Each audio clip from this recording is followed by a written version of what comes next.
Hello and welcome to Cooking with Katie. Today we are going to be making salsa using my grandfather's recipe. So it's gonna be pretty fucking good. Lately I have been past the salsa making torch, this apron actually, so it's quite fitting. Yeah, I've been doing that for about the past year and it's pretty dang good. So we're gonna have a lot of fun today and I recommend this recipe because it's the only one I know for this kind of salsa and it's the only one you need. Alright, so a fun trick I learned while working in a kitchen is to put a damp towel, so I've got a paper towel right here that's been wet with water, underneath your cutting board, so that way it doesn't move around too much when you're like chopping pretty vicariously. Okay, now if you want you can do this with a cut glove, which is just a glove that makes sure you don't cut your finger. I don't actually want to demonstrate because I've never actually cut through this, and I don't want to find out just how efficient it is now. And then you put a plastic or a clear latex glove over it, but I don't have latex gloves, so we're gonna do this shit on hard mode. So don't cut your finger off. So let's get started. You're gonna need about 8 to 10 tomatoes, and just start dicing them pretty fine. I like having chunks in my salsa, because that's how you know it's real homemade salsa. You can see the chunks.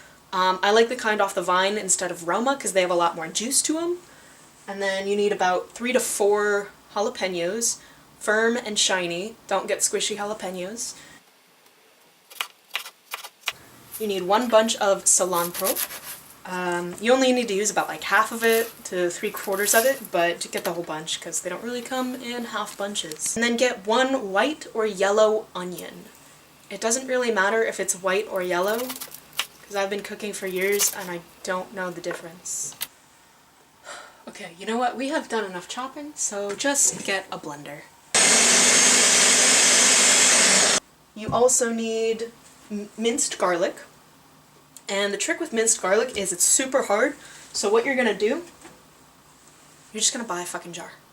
Just get the jar.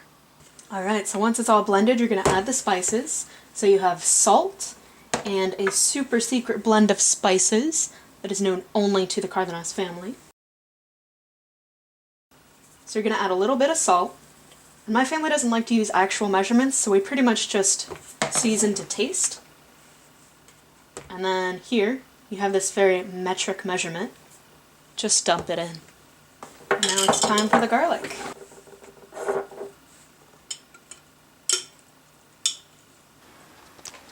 And there you have it, some authentic, delicious, family recipe salsa.